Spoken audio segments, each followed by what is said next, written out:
سرکار اعلی حضرت نے کہ انہیں جانا انہیں مانا نہ رکھا غیر سے کام للہ الحمد میں دنیا سے مسلمان گیا جس وقت اعلی حضرت بریلی کی سرزمین پہ پیدا ہوئے۔ ایک بات میں آپ کو کہنا چاہتا ہوں، اس وقت بے شمار آندھیاں دنیا میں چل رہی تھی، یعنی وہابیوں کی آندھی صاحب، نزدیوں کی آندھی صاحب، چکرالیوں کی آندھی صاحب، قادیانیوں کی آندھی صاحب، یعنی مصطفیٰ کے دشمنوں کی آندھی صاحب، ہر طرف آندھی چل رہی تھی، یعنی ہر طرف مصطفیٰ کے دیوانوں کو ٹھیس پہنچایا جا رہا تھا۔ کوئی سرکار کے علم غیب پہ حملہ کرتا، کوئی سرکار کے بشیر و نذیر ہونے پہ حملہ کرتا، کوئی سرکار کی شفاعت پہ حملہ کرتا، کوئی سرکار کے یعنی حیات پہ حملہ کرتا، کوئی سرکار کی جود و سخا پہ حملہ کرتا۔ جب چاروں طرف سے حملہ کیا جا رہا تھا، رب تبارک و تعالیٰ نے ہم غلاموں پہ کرم فرماتے ہوئے، رب تبارک و تعالیٰ نے ہم یعنی امتیوں پہ ہم گنہگاروں پہ کرم فرماتے ہوئے، رب تبارک و تعالیٰ نے ہم مسلمانوں پہ کرم فرماتے ہوئے بریلی کی سرزمین پر یعنی قاطع کفر و دلالت، ماہی شرک و بدر، حامی سنت، امام اہل سنت، مجدد دین و ملت، الشاہ امام احمد رضا خان فاضل بریلوی کو پیدا کیا تو آپ نے سب سے پہلا عقیدہ یہ بیان کیا تھا، سونا جنگل رات اندھیری چھائی بدلی کالی ہے، سونے والے جاگتے رہیو چوروں کی رکھوالی ہے۔ نمازی ہے، جب ماں باپ کا کریکٹر یعنی دودھ کی طرح صاف ہوتا ہے تب جا کر کے ان کے گھر میں کبھی امام راضی پیدا ہوتے ہیں، تب جا کر کے ان کے گھر میں کبھی امام اعظم پیدا ہوتے ہیں۔ جب ماں باپ کا کریکٹر ایسا ہو، میں کہتا ہوں کہ یعنی ایک سیب کی خاطر جس نے 10 سال تک دربانی کیا ہو یا 12 سال تک دربانی کیا ہو، میں کہتا ہوں کہ دریا سے جو چیز نکالی جاتی ہے وہ عذرو شرع اس میں نکالنے والے کو تصرف کرنے کا اختیار ہوتا ہے۔ یہ فقہی مسئلہ ہے کہ دریا سے اگر کوئی چیز نکالی جائے تو وہ چیز نکالنے والا اس کا مالک ہوتا، کیونکہ شے برباد ہو جاتی، اگر شے کو نہیں نکالا جاتا تو شے برباد ہو جاتی۔ کسی کے کھیت سے کوئی اناج لے لینا، کسی کے درخت سے پھل کو توڑ لینا، بلا اجازت لے لینا، یہ جرم ہے، یہ ہے یعنی خطا کا کام۔ لیکن دریا سے سیب اٹھا کر کے اس کو کھا لینا فتویٰ کے نقطۂ نظر سے وہ جائز چیز ہے، میں کہتا ہوں۔ لیکن جو صوفی ہوا کرتے ہیں، آج تو سب کو صوفی کہہ دیا جاتا، لیکن جو واقعی میں صوفی ہوتا ہے وہ بلا وضو آسمان کی طرف دیکھنا بھی جائز نہیں سمجھتے ہیں، اس کو صوفی کہا جاتا ہے۔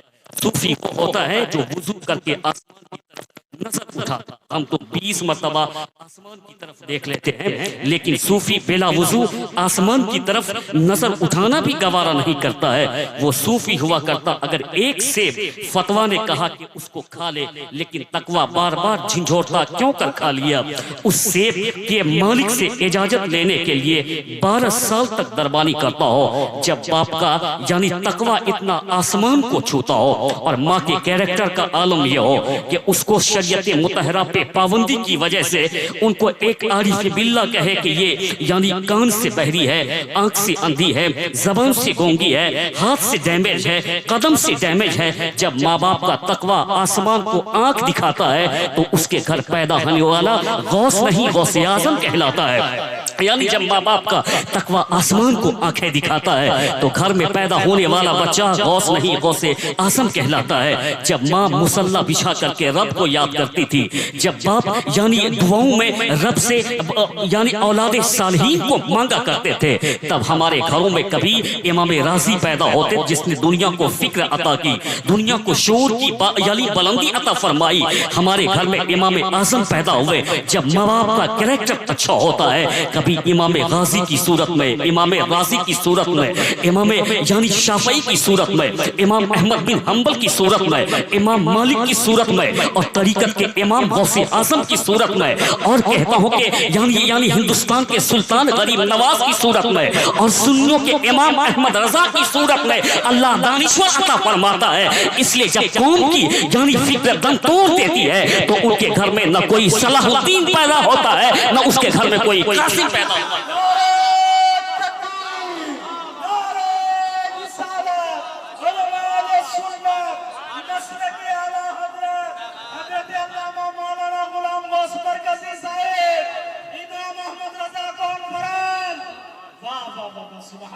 یعنی جب فکر دم توڑ دیتی ہے تو کہاں سے کام ہوگا؟ اور تم کہتے ہو اس حکومت نے مجھ کو برباد کر دیا. کسی حکومت اور کسی نے ہم کو برباد نہ کیا ہے. ہمارے اعمال بد نے مجھ کو برباد کیا ہے.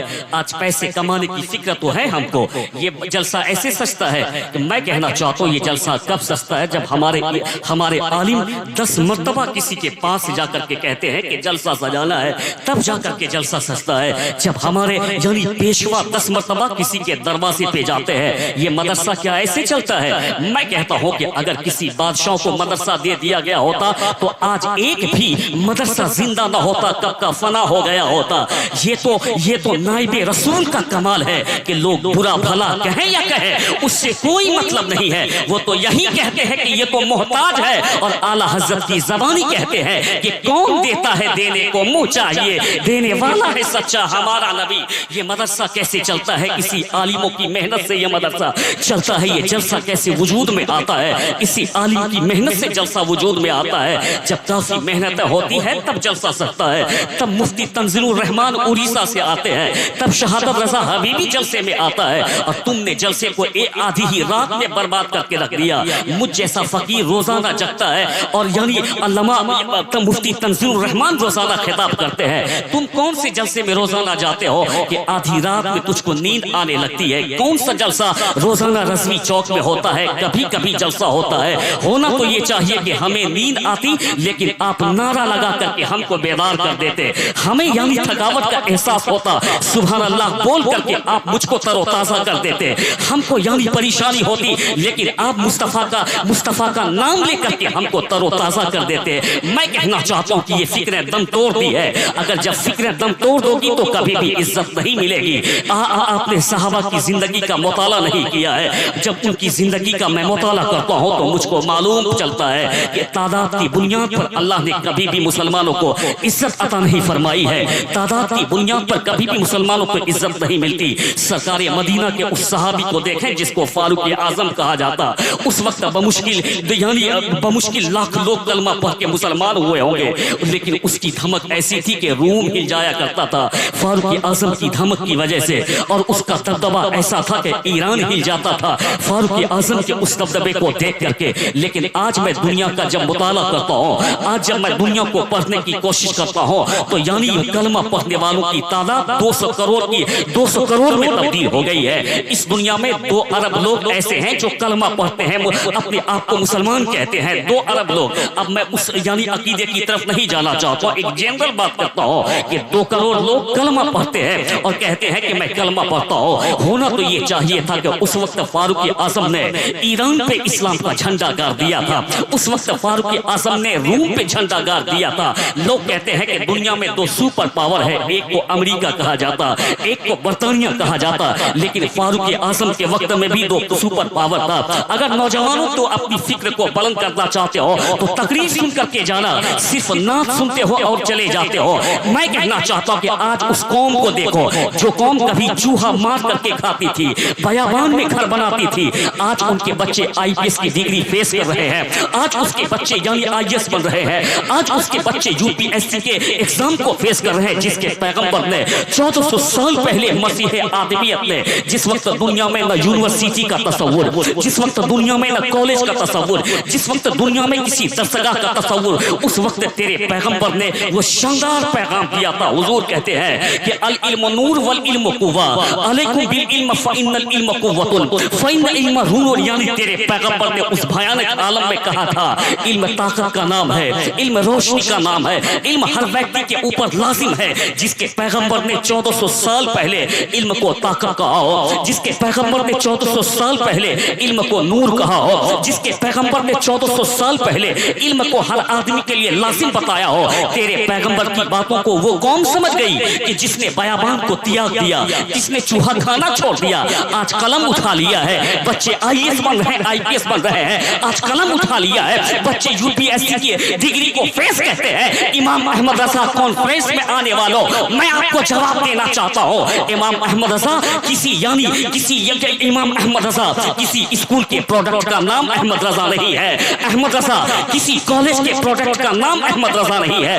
احمد رضا یعنی کسی یونیورسٹی کے پروڈکٹ کا نام احمد رضا نہیں ہے. جب کوئی عشق رسالت کی بھٹی میں جلتا ہے تب جا کر کے احمد رضا جیسا بنتا ہے۔ احمد رضا نے بتایا تھا کہ جہاں یعنی بقرات کی فکر دم توڑ دیتی ہے، احمد رضا نے بتایا تھا جہاں سقراط کا منطق کام نہیں آتا ہے، احمد رضا نے بتایا تھا جہاں نیوٹن کا فلسفہ کام نہیں آتا ہے، احمد رضا نے بتایا تھا جہاں سائنسدانی دم توڑ دیتی ہے وہاں سے عاشق رسول کی فکر کا آغاز ہوتا ہے، وہاں سے مولانا احمد رضا خان کی فکر کا آغاز ہوتا ہے۔ جب کوئی غلام نبی ہوتا ہے وہی سائنسداں ہوتا ہے، وہی محقق ہوتا ہے، وہی امام ہوتا ہے، وہی لاجواب ہوتا ہے۔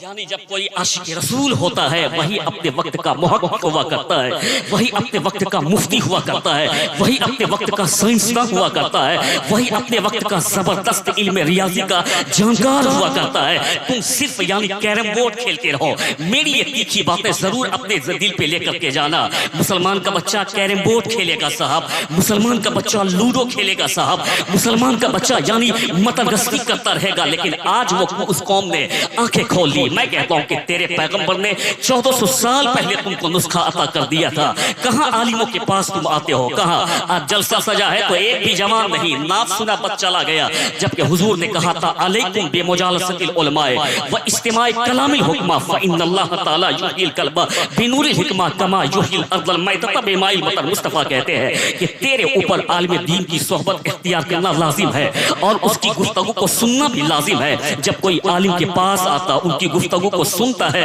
اللہ کیا عطا فرماتا۔ دیہات میں لوگ کھیتی کرتے ہیں لیکن جب بارش نہیں ہوتی یا 5 سال تک کسی زمین پہ کھیتی نہیں کی جاتی ہے، زمین بنجر ہو جایا کرتی، نہ اس پہ آپ یعنی گیہوں لگا سکتے، نہ اس پہ آپ دھان لگا سکتے، نہ آپ اس پہ سرسوں بو سکتے۔ زمین کو زرخیز بنانے کے لیے سینچائی کرنی پڑتی ہے، زمین کو زرخیز بنانے کے لیے جوتائی کرنی پڑتی ہے، زمین کو زرخیز بنانے کے لیے پیداوار کے لائق بنانے کے لیے محنت کرنا پڑتی ہے۔ ٹھیک اسی طریقے سے دل بھی انسان کا بے رنگ ہو جایا کرتا ہے۔ تو زمین کیسے زرخیز بنتی؟ پانی کے ذریعے۔ زمین کیسے زرخیز بنتی ہے؟ سینچائی کے ذریعے۔ زمین کیسے زرخیز بنتی ہے؟ جوتائی کے ذریعے۔ تو تیرا دل جو بنجر ہو گیا یہ کیسے تر و تازہ ہوگا؟ حضور کہتے ہیں فإن اللہ تعالی یحیی القلب بنور الحکمہ کما یحیی الارض المیتۃ بماء المطر۔ مصطفیٰ کہتے ہیں کہ عالم کی گفتگو کو سن، جب تو ان کی صحبت اختیار کرے گا، ان کی گفتگو کو سنے گا تو اللہ تیرے دل کو حکمت کے نور سے زندہ فرما دے گا، اور ایسے ہی زندہ فرمائے گا جیسے کہ اللہ آسمان کے پانی سے زمین کو زندہ فرما دیتا ہے، تو آسمان کا پانی زمین کو زندگی بخش دیتا ہے۔ عالم کی صحبت یعنی دل کو زندگی عطا کر دیا کرتی ہے، اس لیے عالم دین کے پاس آنا چاہیے۔ آج تم عالم کے پاس نہیں آتے ہو، کہاں جاتے ہو؟ لیڈر کے پاس چلے جاتے، عالم کے پاس نہیں آنا۔ لیڈر کے پاس چلے جانا، عالم کے پاس نہیں آنا۔ ممبر کے پاس چلے جانا، عالم کے پاس نہیں آنا، یعنی کسی دنیا دار کے پاس چلا جانا۔ میں کہتا ہوں کہ تم جانا ممبر کے پاس پہلے عالم کی زیارت کر لینا۔ میں کہتا ہوں کہ حضور نے کہا جو محبت کی نظر سے عالم کی زیارت کرتا ہے سمجھو کہ اس نے میری زیارت کر لی۔ جو اگر کسی عالم باعمل کو محبت سے سلام کرتا ہے سمجھو کہ اس نے مجھ کو سلام کر لیا۔ جو کسی یعنی محبت سے کسی عالم سے مصافحہ کرتا ہے کہ سمجھو کہ اس نے مجھ سے مصافحہ کر لیا۔ اور عالم کی طرف نظر کرنا بھی عبادت ہے، محبت کی نظر سے دیکھنا بھی ثواب ملتا رہتا ہے۔ لوگوں کو یعنی دنیاوی دولت کی بڑی فکر ہے، کیوں کہ 60 سال کی زندگی سیف ہو جائے، 70 سال کی زندگی سیف ہو جائے۔ اب 70 سال کی زندگی کو ڈیکوریٹ کرنے کے لیے، 70 سال کی زندگی کو سجانے کے لیے جھوٹ بولنا پڑے تو جھوٹ بولو، غیبت کرنی پڑے تو غیبت کرو، دوسروں کا مارنا پڑے تو مار لو، دوسروں کا ہڑپنا پڑے تو ہڑپ لو، لیکن 60 سال کی زندگی یعنی سیف ہو جائے، 60 سال کی زندگی ڈیکوریٹ ہو جائے، 60 سال کی زندگی یعنی روشن ہو جائے۔ میں کہنا چاہتا ہوں اسی فکر نے تم کو زوال کے دہانے پہ لا کر کے کھڑا کیا ہے۔ اسی فکر نے جو دنیا کی فکر کرتا ہے نہ دنیا میں کامیاب ہوتا ہے نہ آخرت کی دولت سے وہ مالا مال ہوتا ہے۔ میں کہنا چاہتا ہوں کہ دنیا کی فکر نے تم کو یعنی زوال پذیر کر دیا ہے، اور کہتا ہوں کہ دنیا کی دولت کو کمانے کے لیے ہر چند کوشش کرتے رہتے ہو۔ دنیا کی دولت کو کمانے کے لیے آفس کو جانا ہے، دنیا کی دولت کمانے کے لیے مزدوری کرنی ہے، دنیا کی دولت کمانے کے لیے ہل چلانا ہے، دنیا کی دولت کمانے کے لیے یعنی کھیتی کرتی ہے، دنیا کی دولت کمانے کے لیے رکشہ چلانا ہے، اس دولت کو کمانے کے بعد کتنے دن تک زندگی آرام سے گزر سکتی ہے؟ اگر 10 منزلہ مکان بھی ہو اور ہر کمرے میں اے سی بھی لگی ہوئی ہو، کیا وہ اے سی مجھ کو 200 سال تک کام آ سکتی ہے؟ نہیں آ سکتی۔ جیسے موت کا فرشتہ آتا ہے جس میں سے روح کو نکال لی جاتی ہے، اے سی یہی دنیا میں، مکان اسی دنیا میں، زمین اسی دنیا میں، ساری چیزیں یہی رہ جاتی ہے، اور تنے یعنی ہمارے جسد خاکی کو اٹھا کے قبر میں دفن کر دیا جاتا۔ میں کہتا ہوں کہ دنیا میں آرام پیسے کے ذریعے ملتا، لیکن قبر میں راحت کیا پیسے کے ذریعے ملے گی؟ قبر میں راحت کیا پراپرٹی کے ذریعے ملے گی؟ قبر میں روشنی کیا پراپرٹی کے ذریعے ملے گی؟ نہیں، قبر میں روشنی نیکی کے ذریعے ملتی ہے، قبر میں راحت نیکی کے ذریعے ملتی ہے، قبر میں کشادگی نیکی کے ذریعے ملتی ہے، قبر میں جنتی بچھونا نیکی کے ذریعے ملتی ہے۔ تو نیکی کہاں ملتی؟ قرآن کی تلاوت سے نیکی ملا کرتی ہے، رب کی عبادت سے نیکی ملا کرتی ہے۔ دنیا کی دولت کمانے کے لیے آفس جاؤ، دنیا کی دولت کمانے کے لیے رکشہ چلانا پڑتا ہے، دنیا کی دولت کمانے کے لیے ملازمت کرنی پڑتی ہے، لیکن آخرت کی دولت کمانے کے لیے جلسے میں بیٹھنا پڑتا ہے۔ جب بولو گے سبحان اللہ تو 90 نیکی مل جائے گی، پڑھو گے درود شریف تو 10 نیکی مل جائے گی، بولو گے الحمدللہ تو نیکی مل جائے گی۔ تو آفس میں دنیا کی دولت کمائی جاتی ہے، اور یعنی محفل رسول میں آخرت کی دولت کمائی جاتی ہے۔ یعنی لوگ آفس جا کر کے دنیا کی دولت کماتے ہیں، لیکن اس مجلس رسول میں، مجلس مصطفیٰ میں بیٹھ کر کے آخرت کی دولت کمایا کرتے ہیں۔ بات دور نہ چلی جائے، میں آپ کا ماحول دیکھ رہا ہوں، چند باتیں آپ کے سامنے میں رکھنا چاہتا ہوں، اس لیے اپنی فکر کو بیدار کیجیے، اور کس دن کا آپ انتظار کرتے ہیں اور کون سی مصیبت کو اٹھانے کے لیے آپ تیار ہیں، تب جا کر کے آپ کی فکر بلند ہو۔ میں کہتا ہوں کہ آپ اپنی فکر کو بلند کیجیے، وہ سرکار اعلیٰ حضرت جس کا کوئی جواب نہیں، اعلیٰ حضرت کا علم بھی لاجواب، اعلیٰ حضرت کی تصنیف بھی لاجواب، اعلیٰ حضرت کی شاعری بھی لاجواب، اعلیٰ حضرت کے یعنی فصل بھی لاجواب، لیکن ان تمام تر چیزوں میں جو سب سے نمایاں چیز ہے وہ اعلیٰ حضرت کا عشق رسول تھا۔ اس عشق رسول نے اعلیٰ حضرت کو یعنی وہ شہرت کا آسمان عطا فرمایا جو دوسروں کو نہیں مل سکا، یعنی اس عشق رسول نے اعلیٰ حضرت کو شہرت کا آسمان عطا فرمایا ہے۔ اس لیے کہتا ہوں کہ آقائے دو جہاں سے محبت کر لے۔ محبت دو طرح کی ہوتی ہے صاحب، ایک تو صرف زبانی دعویٰ یعنی صرف زبانی دعویٰ، ایک یعنی ظاہری محبت، ایک حقیقی محبت ہوا کرتی۔ یہ ظاہری محبت کہ نہ سنا خوب سبحان اللہ خوب نعرہ، اس کے بعد چلا گیا، دین سے کوئی مطلب نہیں، پیغام سے کوئی مطلب نہیں، نماز سے کوئی مطلب نہیں، روزہ سے کوئی مطلب نہیں، عالم سے کوئی مطلب نہیں، مدرسہ سے کوئی مطلب نہیں، بس ظاہری محبت۔ حقیقی محبت یہ ہے جب مصطفیٰ کا نام آئے تو آنکھوں سے اشک نکلے۔ حقیقی محبت یہ ہے کہ جب بھی مؤذن کہے حی علی الصلاۃ تو فوراً دل میں آئے کہ نماز میرے نبی کی ٹھنڈک کا نام ہے، میں نماز پڑھ لیتا ہوں۔ اس کو حقیقی محبت کہا جاتا ہے۔ حقیقی محبت یہ ہے کہ حضور کی یعنی سنت پہ عمل پیرا ہو جانا، سرکار کی زندگی کو اپنی زندگی میں بسا لینا، اس کو حقیقی محبت کہا جاتا ہے۔ جب انسان حقیقی محبت کرتا ہے تب جا کے اس کے قسمت کی معراج ہوا کرتی ہے۔ حقیقی محبت کرنا ہمارے لیے ضروری، اگر ہم نے حقیقی محبت نہیں کی تو حالات بد سے بدتر ہو سکتے ہیں صاحب۔ وہ سرکار اعلیٰ حضرت کو مقبولیت کیسے ملی؟ ایک رضوی چوک کیا دنیا میں یعنی لاکھوں رضوی چوک آپ کو نظر آئیں گے، ایک رضا کیا جس کا نام دیکھ اس کے نام کے ساتھ رضا لگا ہوا ہے، مکان کے ساتھ رضا لگا ہوا، دکان کے ساتھ رضا لگا ہوا، مدرسے کے ساتھ رضا لگا ہوا، مسجد کے ساتھ رضا لگا ہوا، چوک کے ساتھ رضا لگا ہوا، خانقاہ کے ساتھ رضا لگا ہوا، یعنی جہاں جا وہاں رضا دیکھو گے۔ رضا کوچنگ سینٹر، رضوی کو انسٹیٹیوٹ، رضوی یعنی تنظیم، جہاں جا وہاں رضا، یعنی افریقہ میں رضا، لندن میں رضا، برطانیہ میں رضا، ہندوستان میں رضا، نیپال میں رضا، انڈونیشیا میں رضا۔ ایسا معلوم ہوتا ہے وادی رضا کی کوہ ہمالا رضا کا ہے، جس سمت دیکھیے وہ علاقہ رضا کا ہے، یعنی وادی رضا کی کوہ ہمالا رضا کا ہے، جس سمت دیکھیے وہ علاقہ رضا کا ہے۔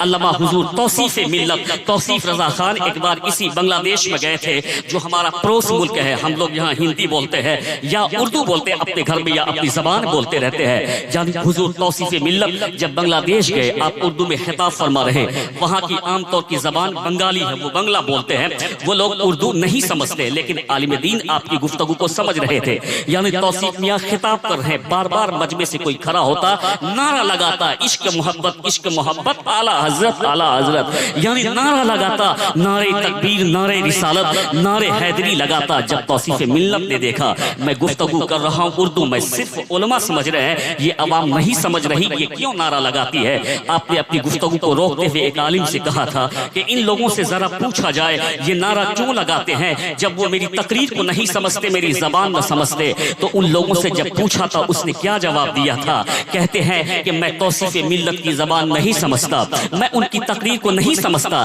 لیکن جب توصیف ملت اعلیٰ حضرت کا نام لیتے ہیں تو محبت میں نعرہ لگایا کرتا ہوں۔ جب توصیف ملت اعلیٰ حضرت کا نام لیتے ہیں میں اسی محبت میں نعرہ لگایا کرتا ہوں۔ وہ اس سے یعنی اعلیٰ حضرت سے عقیدت کا انہوں نے اظہار فرمایا۔ آج بھی میں کہنا چاہتا ہوں کہ یعنی جس نے اعلیٰ حضرت کی شاعری سے محبت کی وہ شاعروں میں ممتاز ہو گئے، جس نے اعلیٰ حضرت کی تصنیف میں محبت کی وہ یعنی کئی بہترین رائٹر بن گئے، جس نے اعلیٰ حضرت کے عشق سے محبت کی وہ اپنے زمانے میں عاشق رسول بن گئے، جس نے اعلیٰ حضرت کی فکر سے محبت کی وہ اپنے وقت کے یعنی فلاسفر بن گئے، جس نے اعلیٰ حضرت کے درس و تدریس سے محبت کی وہ اپنے وقت کے رئیس المدرسین بن گئے۔ وہ ہیں اعلیٰ حضرت کے مصطفیٰ جان رحمت نے اتنا عطا کیا ہے کہ احمد رضا کے در پہ آتا ہے تو علم پاتا ہے، فضل پاتا ہے، حکمت پاتا ہے، دانائی پاتا ہے۔ رضا یعنی مصطفیٰ مدینے والے سرکار نے اعلیٰ حضرت کو اتنا عطا کیا ہے کہ بریلی سے لوگ مدینے کا نظارہ کر لیا کرتے ہیں، گنبد خضرا کا دیدار۔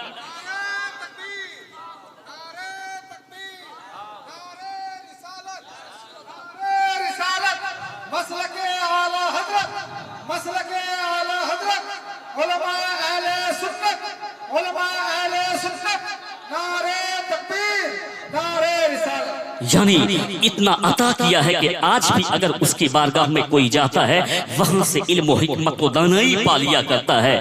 ٹھیک کہا سرکار اعلیٰ حضرت نے کہ انہیں جانا انہیں مانا، نہ رکھا غیر سے کام، للہ الحمد میں دنیا سے مسلمان گیا۔ جس وقت اعلیٰ حضرت بریلی کی سرزمین پہ پیدا ہوئے، ایک بات میں آپ کو کہنا چاہتا ہوں، اس وقت بے شمار آندھیاں دنیا میں چل رہی تھی، یعنی وہابیوں کی آندھی صاحب، نزدیوں کی آندھی صاحب، چکرالیوں کی آندھی صاحب، قادیانیوں کی آندھی صاحب، یعنی مصطفیٰ کے دشمنوں کی آندھی صاحب، ہر طرف آندھی چل رہی تھی، یعنی ہر طرف مصطفیٰ کے دیوانوں کو ٹھیس پہنچایا جا رہا تھا۔ کوئی سرکار کے علم غیب پہ حملہ کرتا، کوئی سرکار کے بشیر و نذیر ہونے پہ حملہ کرتا، کوئی سرکار کی شفاعت پہ حملہ کرتا، کوئی سرکار کے یعنی حیات پہ حملہ کرتا، کوئی سرکار کی جود و سخا پہ حملہ کرتا۔ جب چاروں طرف سے حملہ کیا جا رہا تھا، رب تبارک و تعالیٰ نے ہم غلاموں پہ کرم فرماتے ہوئے، رب تبارک و تعالیٰ نے ہم یعنی امتیوں پہ ہم گنہگاروں پہ کرم فرماتے ہوئے، رب تبارک و تعالیٰ نے ہم مسلمانوں پہ کرم فرماتے ہوئے بریلی کی سرزمین پر یعنی قاطع کفر و دلالت، ماہی شرک و بدر، حامی سنت، امام اہل سنت، مجدد دین و ملت، شاہ امام احمد رضا خان فاضل بریلوی کو پیدا کیا تو آپ نے سب سے پہلا عقیدہ یہ بیان کیا تھا، سونا جنگل رات اندھیری چھائی بدلی کالی ہے، سونے والے جاگتے رہیو چوروں کی رکھوالی ہے۔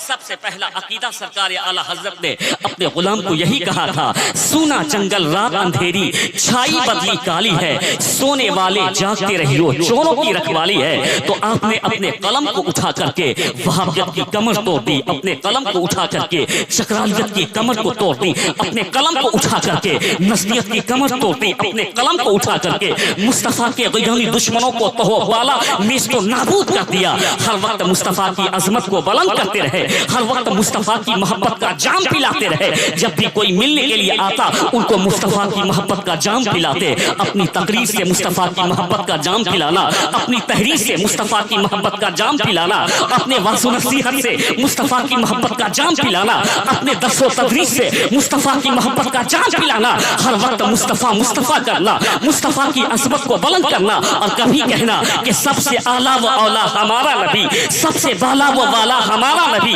اور کبھی کہنا کہ وہ کیا جود و کرم ہے شہ بطحا تیرا، نہیں سنتا ہی نہیں ماننے والا تیرا۔ جب کسی نے زبان درازی کی تو قلم اٹھا کر کے کہتے ہیں کہ مٹ گئے مٹتے ہیں مٹ جائیں گے آدھا تیرے، نہ مٹا ہے نہ مٹے گا کبھی چرچا تیرا۔ جب ربیع النور کا موسم آیا تو اعلیٰ حضرت نے کہا حشر تک ڈالیں گے ہم پیدائش مولا کی دھوم، مثل فارس نزد کے قلعے گرا دے جائے۔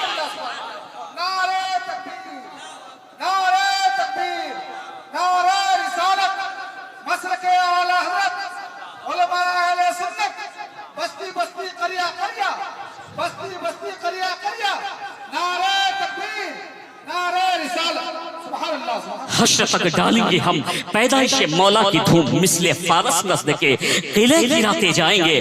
اس عاشق رسول نے اس طریقے سے لوگوں کو محبت کا جام پلایا ہے۔ اللہ نے اسی محبت کے طفیل، اللہ نے اسی عقیدت کے طفیل، اللہ نے یعنی اسی الفت کے طفیل وہ یعنی عزت عطا فرمائی ہے۔ آج سنیوں کے درسگاہوں میں، آج سنیوں کی خانقاہوں میں، آج سنیوں کی آبادی میں، آج رضوی چوک میں، رضا جامع مسجد میں، مدرسہ رضویہ میں یہ لوگ پکار پکار کر کے کہتے ہیں ڈال دی قلب میں عظمت مصطفیٰ سیدی اعلی حضرت پہ لاکھوں سلام۔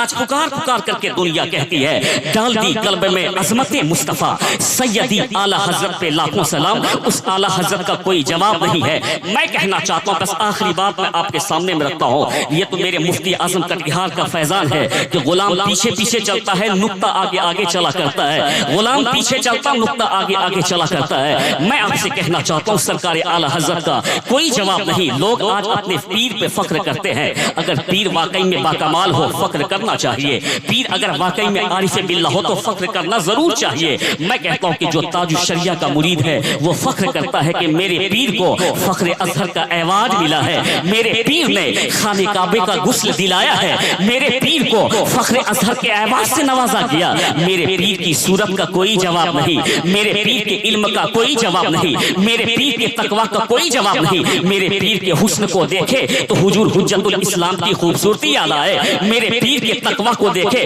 مفتی اعظم یاد آئے، میرے پیر کے فتویٰ کو دیکھے اعلی حضرت یاد آ جائے، میرے پیر کو خاکساری کو دیکھے جیلانی میاں یاد آ جائے۔ میرے پیر کو جب کوئی دیکھتا ہے تو ایسا لگتا ہے کہ نائب غوث اعظم واقعی میں اپنے زمانے میں نائب غوث اعظم جس کا کوئی جواب نہیں ہے۔ یعنی اگر کوئی تاج شریعہ کا مرید ہے وہ فخر کرتا ہے میرا پیر لاجواب، اگر کوئی یعنی مفتی اعظم کا مرید ہے فخر کرتا ہے کہ میرا مفتی اعظم لاجواب، اگر کوئی حجت الاسلام کا مرید ہے فخر کرتا حجت الاسلام لاجواب، کوئی اعلی حضرت کا مرید ہے فخر کرتا اعلی حضرت لاجواب۔ کمال تو یہ ہے کہ اعلی حضرت کو دیکھ، ان کے پیر نوری میاں سید آل رسول کو دیکھ، اس نے کہا تھا کہ مجھ کو اپنے مرید احمد رضا سے فخر ہے، میں اپنے مرید احمد رضا سے فخر کرتا ہوں۔ اور آل رسول سے جب رب کہے گا اے آل رسول تم نے میرے لیے کیا لایا ہے دنیا سے، نماز کا تحفہ پیش نہ کروں گا، روزے کا تحفہ پیش نہ کروں گا، حج و زکات اور برکات و حسنات کا تحفہ پیش نہ کروں گا،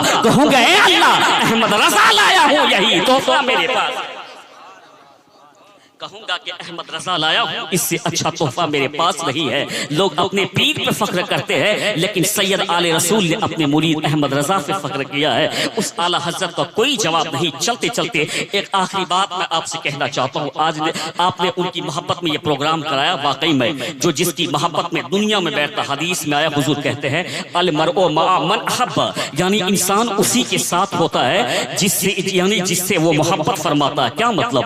ہم اپنے یہاں کبھی یعنی 11ویں شریف کرتے ہیں، ہم اپنے یہاں کبھی چھٹی شریف کرتے ہیں، ہم اپنے یہاں کبھی مخدوم پاک کا عرس کرتے ہیں، ہم اپنے یہاں کبھی یعنی اعلی حضرت کا عرس کرتے ہیں۔ کیا مطلب؟ لوگ پوچھے گا کیوں کرتے ہو 11ویں، کیوں کرتے ہو چھٹی، کیوں کرتے ہو مخدوم پاک کا عرس، کیوں کرتے ہو عرس رضوی؟ ہم کہیں گے ہم کو غوث اعظم سے عقیدت ہے، ہم کو غریب نواز سے عقیدت ہے، ہم کو یعنی مخدوم پاک سے عقیدت ہے، ہم کو یعنی اعلی حضرت سے عقیدت ہے۔ تو پوچھے گا ان عقیدت کے بدلے میں کیا ملے گا؟ میں کہوں گا کہ میرے پیغمبر نے 1400 سال پہلے کہا انسان اسی کے ساتھ ہوتا ہے جن سے محبت کرتا ہے۔ میں غوث اعظم سے محبت کرتا ہوں، غریب نواز سے محبت کرتا ہوں، مخدوم پاک سے محبت کرتا ہوں، اعلی حضرت سے محبت کرتا ہوں، تو کل میدان قیامت میں ہم انہی کے ساتھ ہوں گے۔ وہاں غلام نہیں دیکھا جائے گا، آقا دیکھا جائے گا۔ آقا جنت میں جائیں گے، غلام اس کے صدقے جنت میں چلا جائے گا۔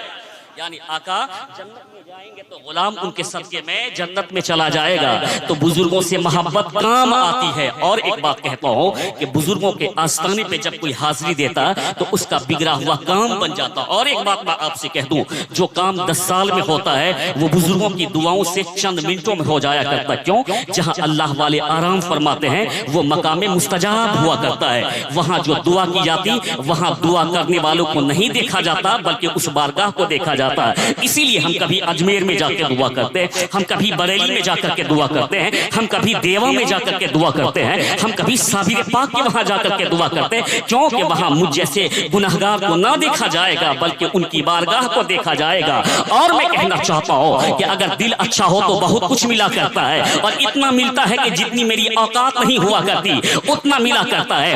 ایک بچہ جب مدرسے میں داخلہ کراتا، یہاں بیٹھے ہوئے ہیں، آپ ان سے پوچھیں جب داخلہ کرایا، اعدادیہ میں داخلہ کرایا تو 9 سال پڑھے گا تب فضیلت کی ڈگری ملے گی، اس سے پہلے فضیلت کی ڈگری نہیں ملتی ہے۔ اگر اس نے حفظ میں داخلہ کرایا تو محنت کرے گا، 3 سال کے بعد تب جا کر کے حافظ قرآن ہوگا، اس سے پہلے ڈگری نہیں ملتی۔ میں کہتا ہوں کہ درسگاہوں میں پڑھا کے 9 سال میں عالم بنایا جاتا، لیکن آؤ میں ایک بارگاہ میں لے جانا چاہتا ہوں۔ وہ بارگاہ اپنے وقت کے زبردست عالم دین، اپنے وقت کے عارف باللہ، اپنے وقت کے جانی زبردست بزرگ کی بارگاہ ہے۔ وہ کس کی بارگاہ؟ بس آخری بات کہنا چاہتا ہوں، وہ حضرت بایزید بستامی رضی اللہ تعالیٰ عنہ کی بارگاہ۔ حضرت بایزید بستامی رضی اللہ تعالیٰ عنہ اپنے مزار میں آرام فرما رہے، آپ کی بارگاہ میں ایک شخص آیا کرتا تھا جس کو دنیا آج ابو الحسن خرقانی کے نام سے جانتی ہے، لیکن شروع کے زمانے میں آپ کھیتی کیا کرتے تھے، کھیتوں میں ہل چلاتے، کام کرتے، یعنی اپنی کھیتی باڑی کرتے، اس کے بعد آپ یعنی شریعت پہ عمل کرتے،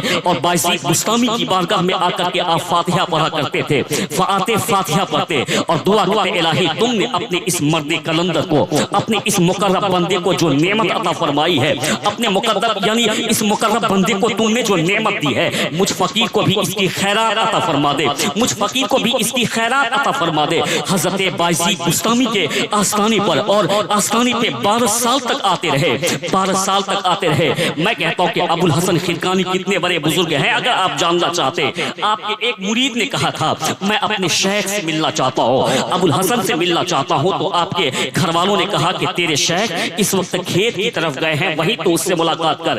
جب کسی نے کھیت کی طرف دیکھا تو کیا دیکھا کہ ان کا شیخ شیر پہ سوار ہے اور ان کے ہاتھوں میں سانپ کا یعنی کوڑا بنا ہوا ہے۔ میں کہتا ہوں کہ آٹومیٹکلی شیر پہ آدمی سوار نہیں ہوتا، شیر کو آدمی کو اپنی خوراک بنا لیا کرتا، سانپوں کو ہاتھوں میں کوڑا نہیں بنایا جاتا، بلکہ سانپ تو ڈستا ہے آدمی مر جاتا ہے۔ لیکن حدیث میں آیا ہے من خاف اللہ خافہ کل شے ومن خاف غیر اللہ خافہ اللہ من کل شے، یعنی جو اللہ سے ڈرتا ہے، یعنی جو اللہ سے ڈرتا ہے ہر چیز ان سے ڈرتے رہتی ہے، جو اللہ کے علاوے سے ڈرتا ہے اللہ ان کو ہر ایک چیز سے ڈراتا رہتا ہے۔ تم اللہ سے نہیں ڈرتے ہو اس لیے تم کو زلزلہ سے ڈرنا پڑتا ہے، تم اللہ سے نہیں ڈرتے ہو اس لیے تم کو طوفان سے ڈرنا پڑتا ہے، تم اللہ سے نہیں ڈرتے ہو اس لیے تم کو حکومت سے ڈرنا پڑتا ہے، تم اللہ سے نہیں ڈرتے ہو اس لیے تم کو ظالموں سے ڈرنا پڑتا۔ جو اللہ سے ڈرتا ہے حکومت سے نہیں ڈرنا پڑتا ہے، ان کو حکومت ان سے ڈرا کرتی ہے۔ آپ کہیں گے کہ ہم اللہ سے ڈرتے ہیں، میں کہوں گا کہ اللہ سے نہیں ڈرتے۔ اگر اللہ سے ڈرتے تو مسجد آباد ہو گئی ہوتی، اللہ سے ڈرتے تو مدرسہ آباد ہو گیا ہوتا، اللہ سے ڈرتے تو یعنی عالموں کی صحبت میں بیٹھا کرتے، اللہ سے ڈر کر کے دو سارے لوگ تم سے ڈریں گے۔ ارے حکومت کی کیا بات ہے، ایک اللہ والا جدھر قدم رکھ دیتا ہے حکومت ادھر ہی چلی جاتی ہے، ثروت ادھر ہی چلی جاتی ہے، یعنی اللہ والا جدھر قدم رکھ دیتا ہے حکومت ادھر ہی چلی جاتی ہے، مالداری ادھر ہی چلی جاتی ہے۔ یعنی جو اللہ سے ڈرتا رہتا ہے یا اس کو کسی چیز سے نہیں ڈرنا پڑتا، جو اللہ کے علاوے سے ڈرتا ہے اللہ ان کو ہر ایک چیز سے ڈراتا رہتا ہے۔ تو دیکھا کہ ان کے شیخ شیر پہ سوار ہے، ہاتھوں میں سانپ کا کوڑا، وہ بے ہوش ہو کر کے گر گیا۔ جب اس حیرت انگیز واقعہ کو دیکھا، کرامت اور معجزہ کہتے ہی ایسے جو کہ عقل کو دنگ کر دے، حیران کر دے، اسی کو کرامت یا معجزہ کہا جاتا ہے۔ جو خلاف عادت واقع ہو اسی کو کرامت یا معجزہ کہا جاتا ہے۔ نبی سے ہو تو معجزہ، ولی سے ہو تو کرامت، اس طرف مجھ کو نہیں جانا ہے۔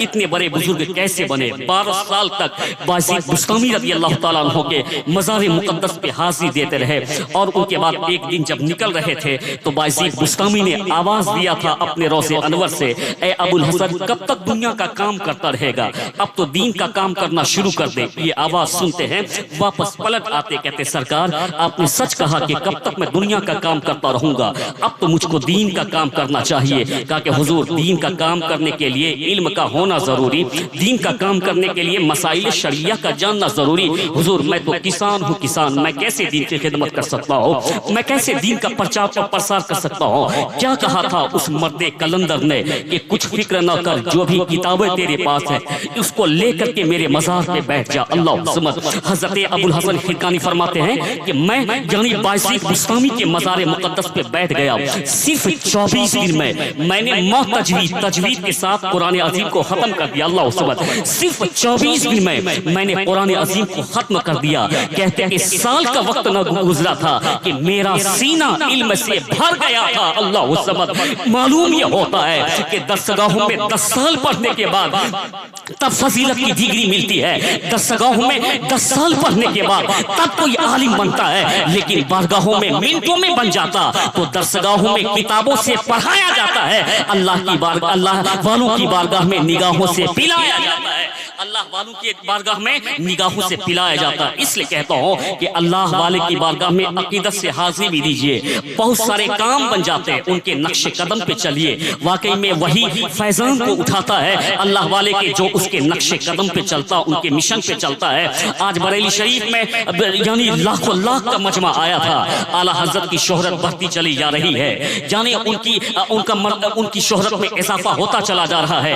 وہ اعلیٰ حضرت جن کا عرس کبھی 500 لوگوں کی موجودگی میں، آخری بات میں آپ کو کہنا چاہتا ہوں، بس گفتگو ختم کر دینا، ابھی تو تقریر بھی شروع نہیں ہوئی، نہیں تو اعلیٰ حضرت کے مضمون پر بچپن کے زمانے سے میں بول رہا ہوں۔ جس وقت میں اعدادیہ پڑھتا تھا اس وقت اعلیٰ حضرت کے موضوع پہ خطاب کرتا تھا، والد صاحب دعائیں دیا کرتے تھے، اس وقت سے میں اعلیٰ حضرت کے موضوع پہ خطاب کر رہا ہوں۔ اعلیٰ حضرت کا کوئی جواب نہیں، میں کہنا چاہتا ہوں سرکار اعلیٰ حضرت کا عرس 500 لوگوں کی موجودگی میں ہوتا تھا، وہی یعنی 1000 کی تعداد میں، وہی 2000 کی تعداد میں، وہی 10,000 کی تعداد میں، وہی لاکھ کی تعداد میں۔ آج بریلی شریف میں یہ ہمیں خبر ملتی ہے کہ یعنی 15 لاکھ کا مجمع اسلامیہ انٹر کالج میں، 10 لاکھ کا مجمع جامعۃ الرضا میں، 2-4 لاکھ کا مجمع نوریہ یعنی جامع نوریہ میں، ہر مسجدوں میں ہزار کا 40 سے 50 لاکھ لوگ یعنی بریلی شریف میں اتر آتے ہیں۔ یہ عزت کہاں سے ملتی ہے؟ مودی حیران ہے، یوگی حیران ہے، RSS حیران ہے کہ ایک احمد رضا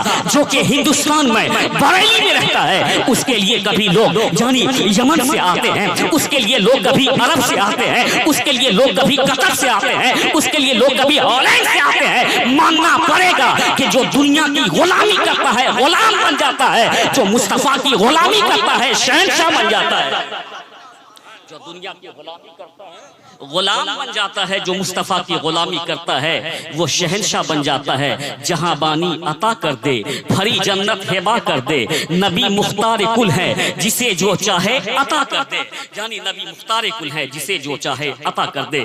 اعلیٰ حضرت کی وہ دھوم مچی ہوئی ہے کہ آج پوری دنیا اعلیٰ حضرت کو حیرت کی نظر سے دیکھتی ہے، آج یونیورسٹی اعلیٰ حضرت کو حیرت کی نظر سے دیکھ رہی ہے۔ میں کہتا ہوں کہ بس ایک علمی بات میں آپ کے سامنے رکھنا چاہتا ہوں، یہ ہمارے بچے جو کہ واٹس ایپ چلاتے ہیں اعلیٰ حضرت کو نہیں جانتے، لیکن حقیقت کہتا ہوں کہ آج کیمبرج یونیورسٹی اعلیٰ حضرت کو جان رہی ہے، آج آکسفورڈ یونیورسٹی اعلیٰ حضرت کو جان رہی ہے، آج یعنی ہندوستان کی بیشتر یونیورسٹیاں اعلیٰ حضرت کو جان رہی ہے، آج امریکہ اعلیٰ حضرت کو جان رہا، آج برطانیہ کے دانشور اعلیٰ حضرت کو جان رہے ہیں، اور سب یہ کہتے ہیں کہ میں کہنا چاہتا ہوں کہ بہت سارے رائٹر دنیا میں آئے، کسی نے 100 کتابیں لکھی، کسی نے 200 کتابیں لکھی، کسی نے 300 کتاب لکھتے لکھتے دم توڑ دیا۔ ایک فقیر قادری تنے تنہا بریلی کی سرزمین پہ پیدا ہوا، جس کا قلم اٹھا ہے مصطفیٰ کی محبت پہ تو رکنے کا نام نہیں، 100-200 کتابیں نہیں لکھی ہے، لکھی ہے تو 1400 کتاب لکھ دی ہے، اور اعلیٰ حضرت نے 2 طرح کی کتابیں لکھی ہے۔ اگر آپ توجہ کریں تو میں سنا دوں، اعلیٰ حضرت نے کتنی طرح کی کتابیں، 2 طرح کی کتابیں لکھی ہے۔ ایک قلم سے اعلیٰ حضرت نے کتاب لکھی ہے، ایک نظر سے اعلیٰ حضرت نے کتاب لکھی ہے۔ قلم سے جو کتاب لکھی ہے اسی کو کنز الایمان کہا جاتا ہے، قلم سے جو کتاب لکھی ہے اسی کو فتوی رضویہ کہا جاتا ہے، قلم سے جو کتاب لکھی ہے اسی کو حسام الحرمین کہا جاتا ہے، قلم سے جو کتاب لکھی ہے اسی کو الفاظ المبین کہا جاتا ہے، قلم سے جو کتاب لکھی ہے یعنی اسی کتاب کا نام قلم سے جو کتاب لکھی گئی ہے اسی کتاب کو ہم حسام الحرمین کہتے ہیں، اسی کتاب کو ہم فتوی رضویہ کہتے ہیں، اسی کتاب کو ہم تو یعنی اعلیٰ حضرت کے وہ مسائل کہتے ہیں۔ قلم سے جو کتاب لکھی ہے اس کا کوئی جواب نہیں، لیکن نظروں سے اعلیٰ حضرت نے جو کتاب لکھی ہے اس کتاب کا بھی کوئی جواب نہیں. قلم سے لکھی ہوئی کتاب آج لائبریریوں میں ہے, قلم سے جو کتاب لکھی گئی ہے اس کتاب کا بھی کوئی جواب نہیں, لیکن نظروں سے جو کتاب لکھی ہے اسی کتاب کو حجت الاسلام کہتے ہیں. نظروں سے جو کتاب لکھی ہے اسی کو برہان ملت کہتے ہیں. نظروں سے جو کتاب لکھی ہے اسی کو حافظ ملت کہتے ہیں. نظروں سے جو کتاب لکھی ہے اس کو سعد الافاضل کہتے ہیں. نظروں سے جو کتاب لکھی ہے اس کو شیخ سے اہل سنت کہتے ہیں. نظروں سے جو کتاب لکھی ہے اس کو ملک العلماء کہتے ہیں. نہ قلم کی کتاب کا جواب ہے, نظروں کی کتاب کا جواب ہے.